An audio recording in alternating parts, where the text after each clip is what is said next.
What's up, everybody? My name is Juwan Rohan, and this is the Misguided Podcast, where we intend to guide you to a better future. Today's quick guide is on custodial accounts. What the heck is that? I know. I'll let you know. A custodial account is when you set up an investment vehicle or saving strategy for your kid, and they get to have access to it when you set that specified time. So, for example, if you want your kid to have access to their investment account where you put in mutual funds, stocks, or whatever, and you set that up at 18, when they turn 18, boom, they can have access to it, they can manage it, they can pull out the money, they can do whatever they want, right? Because it's theirs now.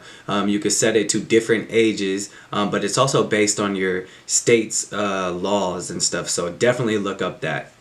I just set up one for my son Zakai. He's 2 years old, and I just set up one a few days ago. I chose to go with TD Ameritrade. Obviously, there's plenty of brokerages that you can go with. I chose to go with them just because I wanted to kind of diversify where the investments are going. So, I have accounts with Ally, and a bunch of other accounts. So I just wanted to kind of diversify and give him his own options and kind of just, start growing his wealth.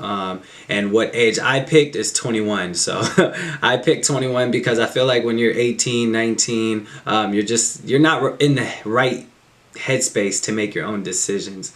And so 21, hopefully, he's going to be bright, because I'm going to teach him everything. But I picked 21, and I'm kind of happy with that. The reason I picked TD Ameritrade is there's no extra fees for having a custodial account.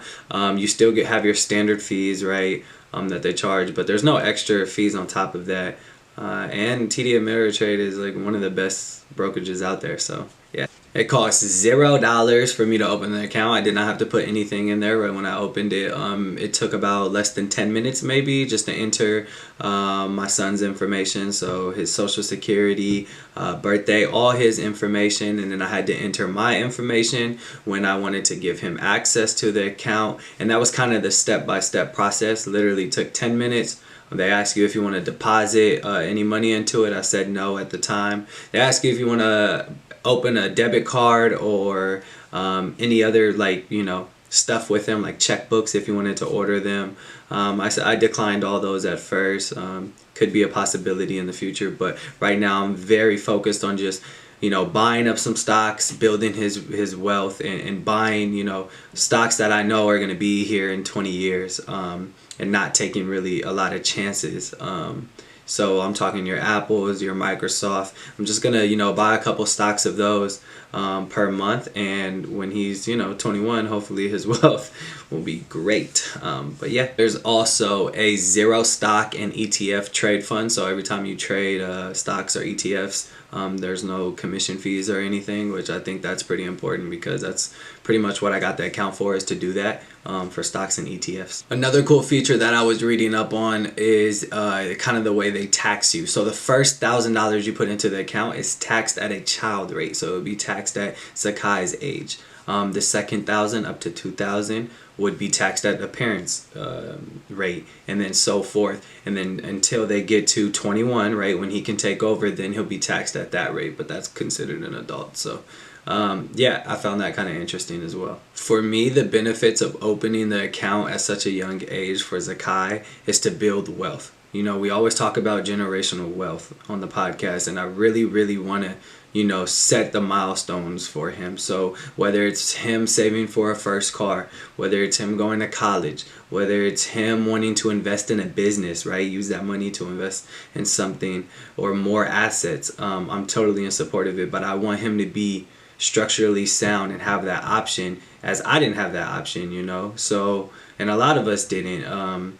And that's why you're listening to the podcast, is because you're wondering how you can help your kids or how you can help you build generational wealth. And that was the point of setting it up, is I want him to get to a point in the future where he has choices and not chances. And that's important. And although when he gets to that point, he might have this big stash of money, I still am going to teach him along the way as he's growing to work hard. And really put in effort to become great on his own and not rely on others, because a lot of us, see TV and are like, oh, they were born into money. They were born with, the Kardashians, right? Like, no, like I am going to teach him how to manage money, how to save it all on his own. And then boom, surprise him with like this big chunk of change, if that makes any sense.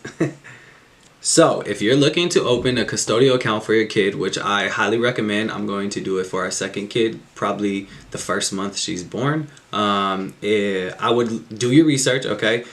Pretty much what I did is I always go to, like Nerd Wallet, The Balance, Motley Fool, stuff like those, and kind of just research the companies and find what companies I want to put my trust in.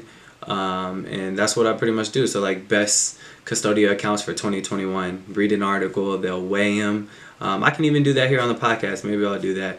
And kind of just weigh the companies and see what's best for you and best for your needs, because each person is going to be different. And so I think that's super important to understand.